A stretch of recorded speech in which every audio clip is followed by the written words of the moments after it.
Hey guys, it's Tombox here. How are you doing today? And I hope you guys are ready to strap in and sit through this long, hopefully quick set analysis. Every single time I tell you guys it's a quick set analysis, it's usually like 40 minutes long because I'm covering basically everything still. But this is going to be for Maximum Crisis, so stay tuned for this. Alright guys, let's hope that the editing does not kill me, but, just a heads up. First of all, anything that I don't mention prices for is just because I probably don't think the prices are worth mentioning, probably because they're like a buck or two, or they're just super rare, or below. And if they are worth mentioning, there would be something that's super staple, like Twin Twisters per se, but anyways, now that that's mentioned, what do we have in store for you guys today? Starting off with some of the hype cards, hype secret rares, then I'll go into some of the hype cards that aren't secret rare, and then I'll go into some archetype specific stuff, like starting off with some of the types that are exclusive to this set. Then I'll go into the support archetypes, and going to support archetypes, then I'll go into listing off the one-shot support. Like this set scatters support from all the other archetypes, like a crap ton of archetypes. This is like, here's one card for you, one card for you. Everybody gets a bone. This is like Oprah handing out everything. So without further ado, let's get started. Alright, so for the first card I'm going to be talking about, it's the most hype new hand trap. It's going to be part of the Ghost Sisters series. It is going to be the Ash Blossom Joyous Spring. This card is, in terms of utility, equivalent to MACR. MACR being able to draw for special summons, so targeting one very specific mechanic that we all abuse. This one targets the other mechanic of consistency, being able to thin out your deck, anything that searches from the deck, anything that revolves around the main deck. So milling, special summoning, searching. Yeah, you can discard this card to negate that type of effect, so we can negate MACR. And since this card is probably in demand for every single deck possible, whether you're playing casually or competitively, you would want this card to fill, because think about it, it's auto 1-for-1 at the very least. Okay, so this card, in terms of the hype release price, it is already priced around $75 to $80. And I actually expect this card to actually settle down to about maybe $65, $70, depending on the format. Right now, the upcoming format does have a lot of extra searches, and this card is once per turn, like hard once per turn. So you might be limited on like the usefulness, but if you know what to hit, this card hurts so much and basically turns any good hand into a brick hand if it's used properly. Yeah, very painful stuff. Alright, so the next card that's a secret rare, it's going to be a TCG exclusive Tornado Dragon, a generic rank 4 monster with 2100 body. Well, it's a very simple effect. MST plus Dragon, there's nothing more Yu-Gi-Oh than this. It's going to be this card, because it has the effect to detach one to pop a back row. A spell trap removal that is a generic rank 4, 2100, could possibly replace those Diamond Dire Wolves that you're using for mainly back row removal. And because it's so generic and such high utility, I'm expecting this card to be priced pretty high, since the demand for this card would be pretty high as well. So I'm expecting about 40 to 35, 35 to 40 on release, maybe settling around 30 upon later times. And let's move on. So the next secret rare I'm going to be talking about would be named after the very first Pendulum set, Duelist Alliance. Duelist Alliance, this spell card is a secret rare that lets you search for any pendulum named pendulum monster or any pendulum named spell or trap cards. A very generic search card. You can search for Pendulum Sorcerer from the Perform Piles, the entire Draco family of pendulums. You can search for Pendulum Storm if you want, and in the future we also have the Pendulum Graphs. So you got a ton of search options, and you want to hold on to this if you want to play the upcoming structure deck for the pendulums. So expecting price of this card would be about 20 bucks, probably settling around 15 or maybe even lower, around 10. Incoming a secret rare trap card, it is going to be Neverending Nightmare. Neverending Nightmare basically is an infinite twister, cost of 1000 life points, and once per chain, you can destroy one face-up spell trap on the field. Very powerful stuff, because it doesn't basically let pendulum players play very well, doesn't let the floodgates stay alive, and it is a continuous trap. At a cost of 1000 life points, being able to blow out most of the trap cards on the field, it hurts a lot, and pendulum players definitely cannot play, because it's no longer about that MST on the board that maybe you have a second scale. Even if you have a second, third, or fourth scale, you're not going to be able to live. Expecting hype price of this is going to be about $20 on release, and probably settling around 15. Now, depending on the format, this can change quite a bit. If Anti-Spell Fragrance gets hit, this card's going to spike up because it's going to replace the Anti-Spell. Yeah, things to consider. Could go up to 30 if Anti-Spell gets hit on ban list. Next, we have the ironically named Ultra Polymerization. It is not an Ultra, it is a secret rare, and that kind of throws me off a little. The OCD in me is like... Anyways, okay, so this card, at the cost of 2k life points, you can fuse with 2 monsters you control. You have to control it, kind of like Fusion Substitute. And then, well, you Fusion Summon with it, and then you can banish this card from the graveyard, targeting the monster that you fuse with this effect, and then you can special summon the materials out from the graveyard. So it contains both a Fusion Summon and the Defusion at the same time, and you get to keep the Fusion monster. So for whatever monster that you use, you can Xyz with it afterwards, you can perform a Synchro Summon with it after, but it does cost you 2k. And remember, when you fuse with this card, when you use the Fusion Summon effect of this card, you do not get any response. You or your opponent cannot respond to this card whatsoever. So it's like a Super Poly. At the cost of this card, hyped at $20 on release, probably settling around 10 unless it's seeing a lot of play. And seeing that it does contain the Polymerization name, you will be able to search it in the near future of this set actually. Finally, as the last non-archetyped secret rare of this set, we have the cover card, Supreme Kings Ark. If you manage to actually Fusion Summon this card, I applaud you because it is very difficult at the cost of 4 dragons of different monster types. You have, Xyz, Synchro, Fusion, and Pendulum all together in this one beast of a monster. If he dies, he goes onto your scale. He is a scale 1, which is, pretty decent. And when he is on the scale, it shuts out, basically skill drains all the extra deck type monsters. If he's on the field, don't expect to be able to draw or search outside of your draw phase because he will be able to destroy it out of your hand. That's basically it. But okay, so price-wise, 20 bucks upon release because he's pretty hyped.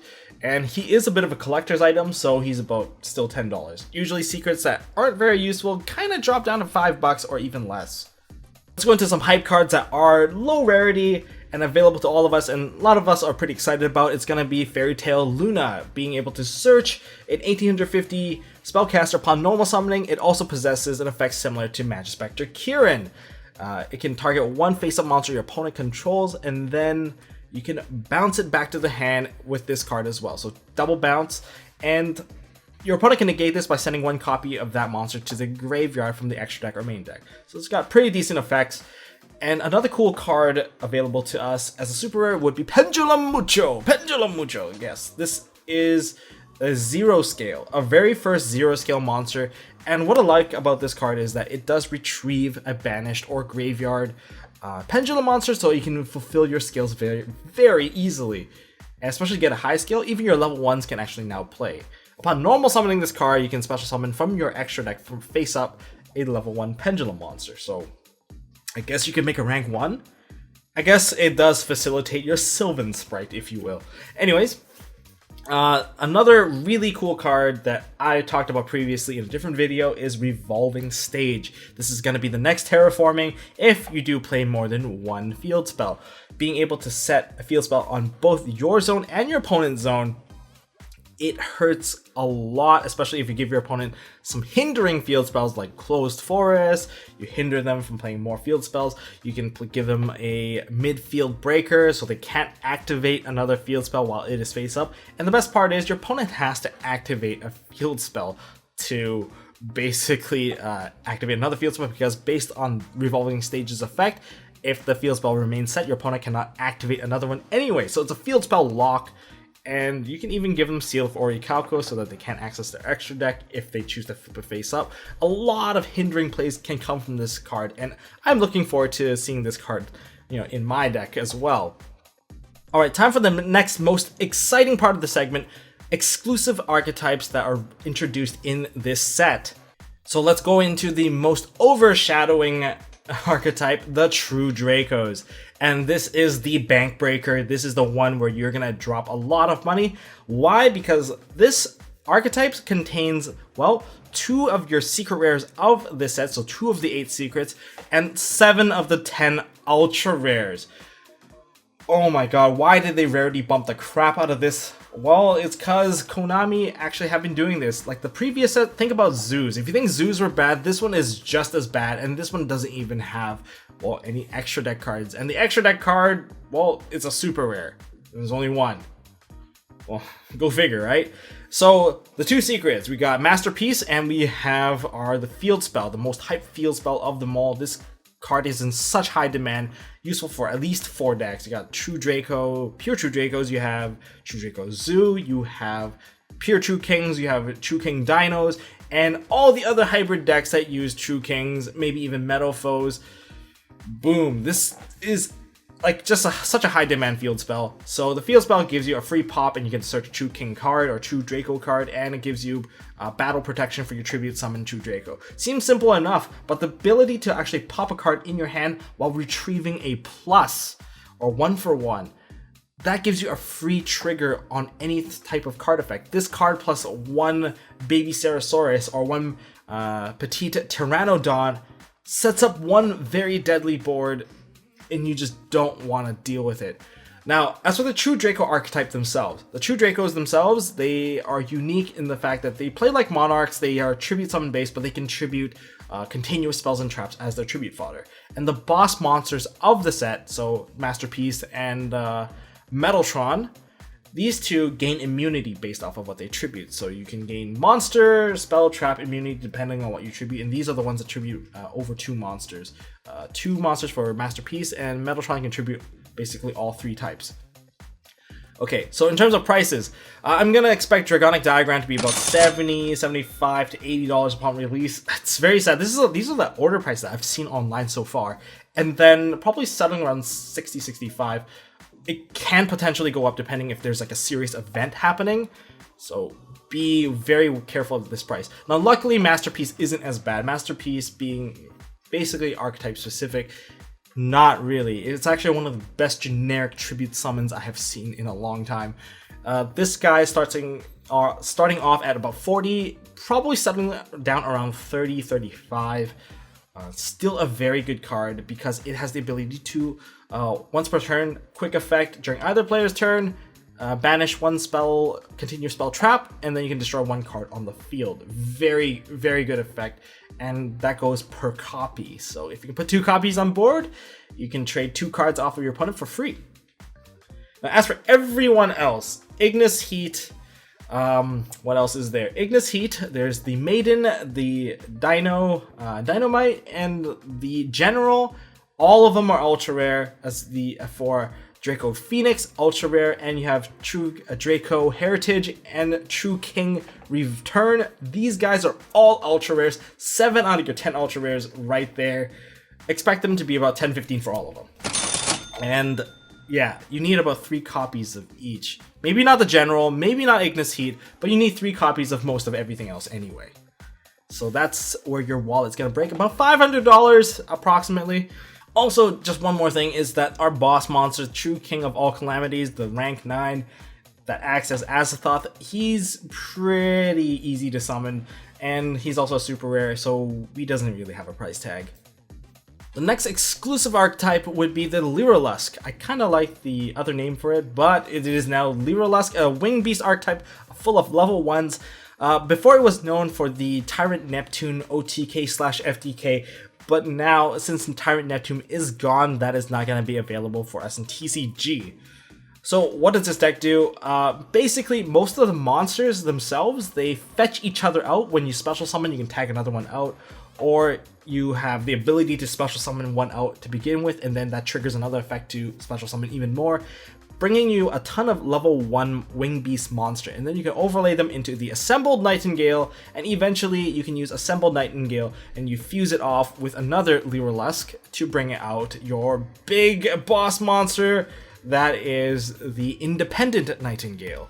This fusion monster originally was just going to be fusion summoned out through instant fusion and tributed for Tyrant Neptune, and then Tyrant Neptune can burn you for 5k per turn while being immune to everything. So it has the effect for the Independent Nightingale, it has the effect of burn your opponent based on this card's own attack, and it gains attack based off of its own level. Tyrant Neptune was level 10, that's why it was an OTK. And you are unaffected by all of the card effects, so having a big beat stick on board that's not affected by everything was the win condition. You can still do it now, it's just that you don't have Tyrant Neptune to do it, so it's a little harder and you have to assemble a bunch of level 1s and reattach a ton of materials onto your Nightingale to actually get a very effective independent Nightingale. So it's not as good anymore.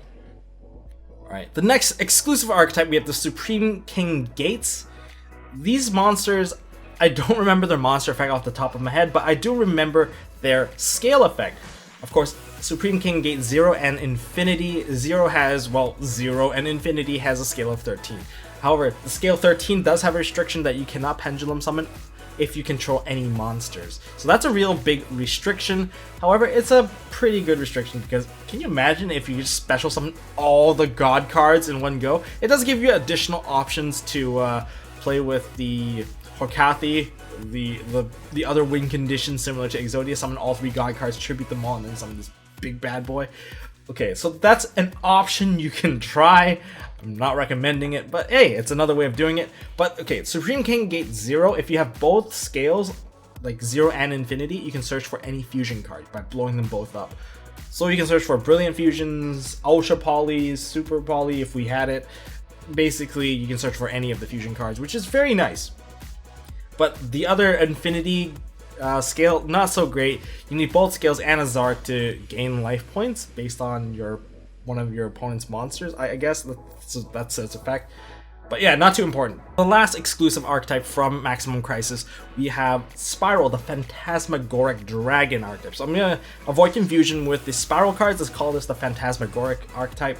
It is a normal monster archetype that are using equip spells to generate advantage. And the advantage and the aggression comes from, well, the equip spells being able to summon out the Phantasmagoric Dragon from the deck, the hand, or the graveyard from attacking. And these equip spells, they gain you different effects. From piercing, if you deal battle damage while piercing, you can summon it out and re-equip it.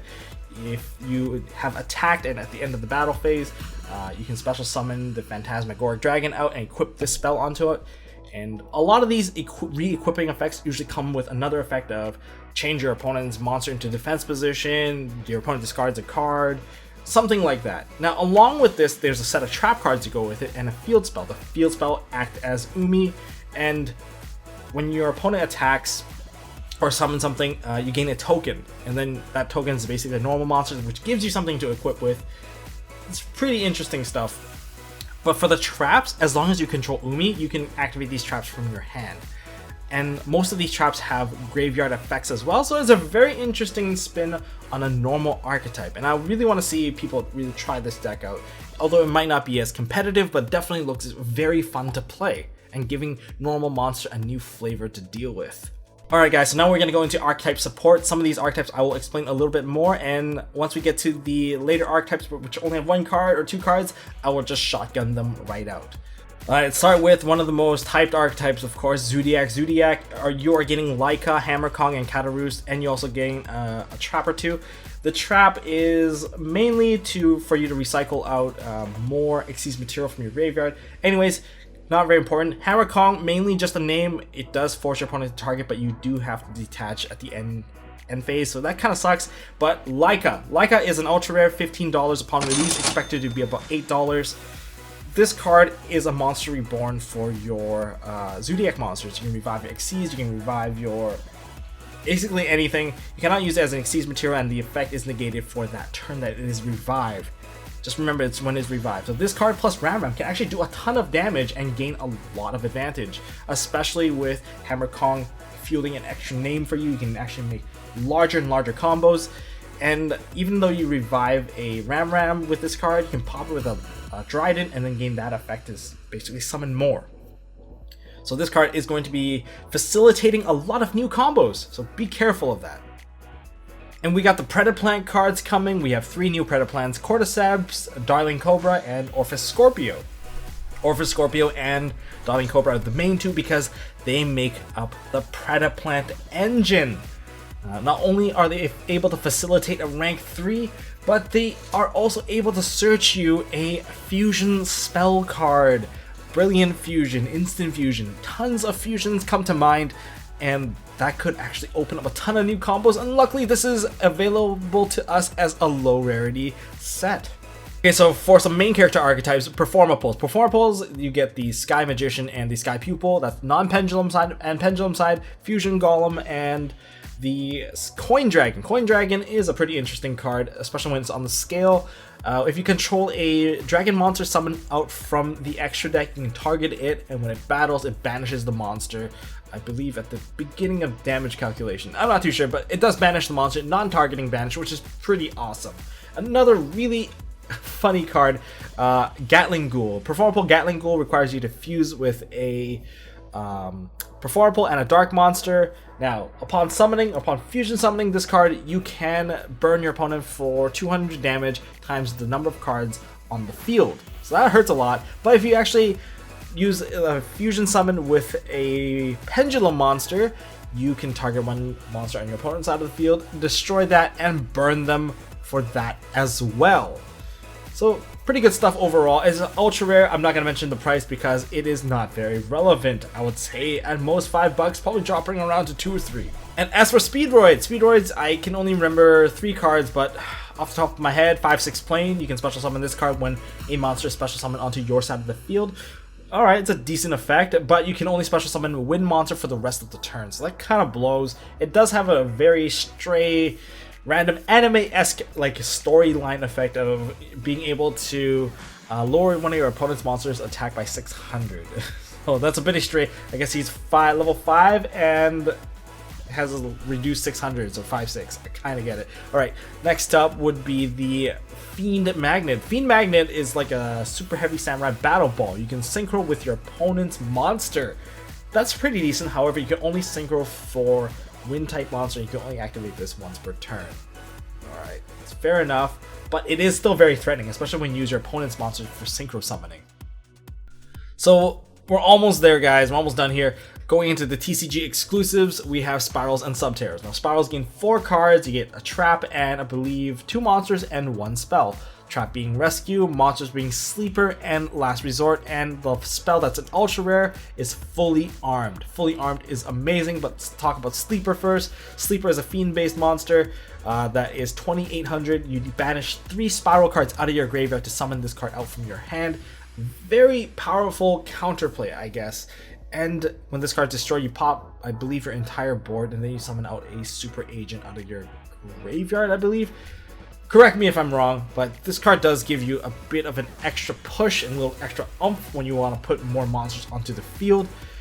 And as for the not last resort, but the Fully Armed, this equip spell can only be equipped to a super agent. However, it gives him 1000 attack. And when this card destroys the monster by battle, it banishes the monster and 1 additional card, non-targeting, and it's also activating during the damage step, so there's not a lot you can do to negate unless you have a counter trap. That hurts a lot already. And not only does it give you that much power, when this card is sent from the field to the graveyard, you get to special summon out one of your super agents out of your graveyard. So that basically gives you a really, really useful tool. One of the best equip spells, I would say. This is the tool that you deserve, but not the one that you need. Okay, that was a bad Batman impression. Oh my god, why did I put that in? But this is basically Batman's utility belt. No, this is Batman's shock glove. It's his shock glove. That's how much damage this thing can push out. It can hurt Superman. For Subterrors, we have Fiendus, we have 2 other monsters which I cannot pronounce their names for the life of me. However, one is make a monster 0 attack and put him in attack position, one's a Foolish Burial, and we have a trap card. And the trap card I do want to talk about because this is the, I believe, the final attack, if you will. Okay, so for the Subterror Fiendus, she is a hand trap that negates activation and targets one of your Subterror monsters and flips that monster face down and negates the activation of the card. Pretty good stuff, I would say. Gives you a bit more protection, but the trap, on the other hand, wow, this trap does not go to the graveyard. When you finish activating this card, and when it resolves, it flips itself back to face down mode. That's pretty good, and it offers you additional flip face up, additional flip face downs, and when this card resolves, your Subterror monster's effects cannot be negated, so you can't get striked out of luck. So I don't know, this maybe this is what Subterrors need. But I still think that the deck is a bit too slow, and especially in this competitive format where it's actually pretty fast in terms of putting really big dudes on board, and flip summoning mechanic is often one of the slower ones unless you're playing Shaddolls. Alright guys, we're gonna finish this up with the one-shot support and the OCG imports. For one-shot supports, let's start off with Zephyras. Zephyras gain 3 cards, but 2 of the more important ones would be Zephyrath and the Zephyr Providence. Zephyr Providence is a search all for Zephyras, and not only that, it provides you with protection by banishing from the graveyard. So it protects you from destruction whenever your cards will be destroyed. It's like Void Seer, if you will. And Zephyrath, on the other hand, is going to be one of your best scales. Once per turn, while it is on the scale, you can add 1 Zephyr Pendulum monsters into your extra deck, and this card will copy the scale number. That's pretty damn awesome. If you keep this card there long enough, you will put a really strong board, whereas Pendulum Summoning will kill your opponent over time. And normally you will not summon this card from your hand because you need to do tribute 3 Zephyr monsters to special summon this card out, and it cannot be special summoned in other ways. It is a level 11 monster, so it is a bit tacky. You want this card on scale, and with Oracle of Zephyr, you have just so much search and consistency because of it. Like 6 search cards. That's pretty crazy. We haven't talked about Necross in a very long time, since 2015 actually, but Necross is getting 1 card support, Necross Aerial. Sadly, she's not going to be very useful, but she is a level adjuster and a tribute fodder. And if she is tributed by card effects, you will be able to search for, I guess, any Necross card or Necross monster except for Necross ritual monsters. Kind of sucks because you can't search Shrit, you're still very limited in your options, but hey, Necross support nonetheless. And then next we have Dynamist Howling. This card is so good. I know one friend of mine is very excited for Dynamist Howling. This is a 1 card double scale. Upon activation of this card, you fill your scales with Dynamist cards. Immediately fulfilling the scales, you have your protection and your anti-target. And what else do you get? This card is a continuous trap. So you gain other effects such as being able to tribute 1 of your Dynamist monsters and bouncing 1 card your opponent controls. Now, if that doesn't seem like much, if you combo this with one of the continuous spells, guess what? You're going to be able to add that card back to your hand. Oh, that's going to be a really good cycle. It is very annoying, and it's really good for establishing control. And not to mention, they have access to Cyber Dragon Infinity. For DDD support, you get DD Ghost and the Dark Contract of Eternal Darkness. This contract is amazing if you actually fill up your 2 Pendulum scale. You basically shut out the extra deck and tribute summoning. Very brutal for the upcoming format, and not only that, you also have DD Ghost. DD Ghost is, well, a very interesting card that you probably don't want to start with unless you go combo really hard and you send a lot of stuff to the graveyard.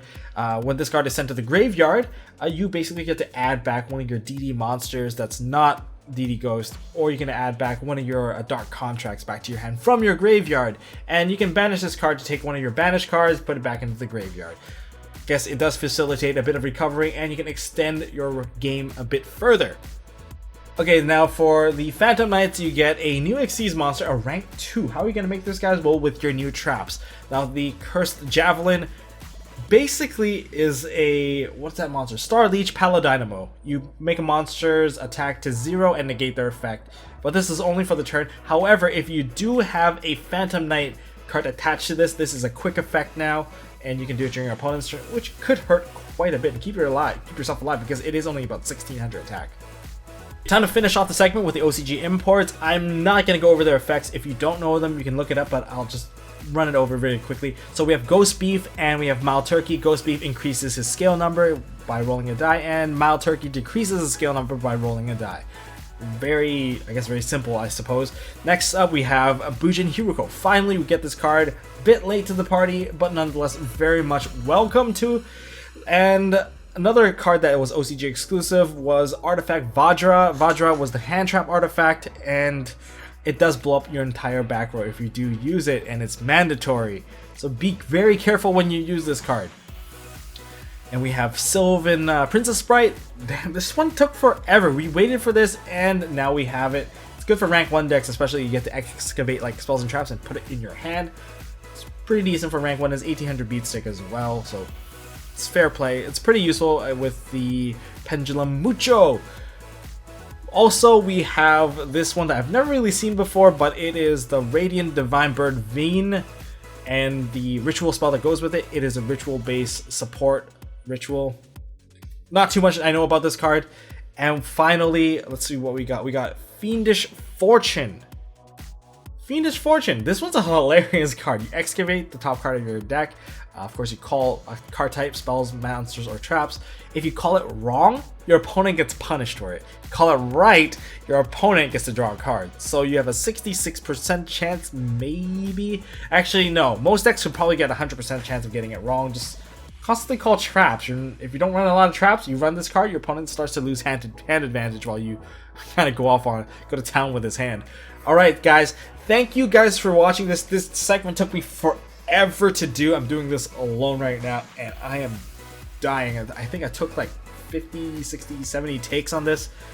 Hopefully you guys like it. If you guys like all the editing I'm putting into this, give me a thumbs up. It takes forever to study up most of the entire set. I do apologize if I did miss some of the cards that you were excited for, but maybe I won't do this as thorough in the future. Maybe I will. If you guys give me enough thumbs up, I'll do it some more in the future for Code of the Duelist. And as always, now it's time to proceed to the end phase and share this video with your friends. I would really appreciate that. Hey guys, thanks for watching. If you like this video, please drop us a like so we know we are doing a good job. And you can also subscribe to MST.TV for more fantastic videos by clicking on the button on the left. Don't forget to check out our partners at Imperium Duelist. They make really high quality mats, including some of my own limited edition release stuff. And if you want to check out one of our past videos, click here on the right. As always, don't forget to hold on to your MST.TV, and I'll see you next time.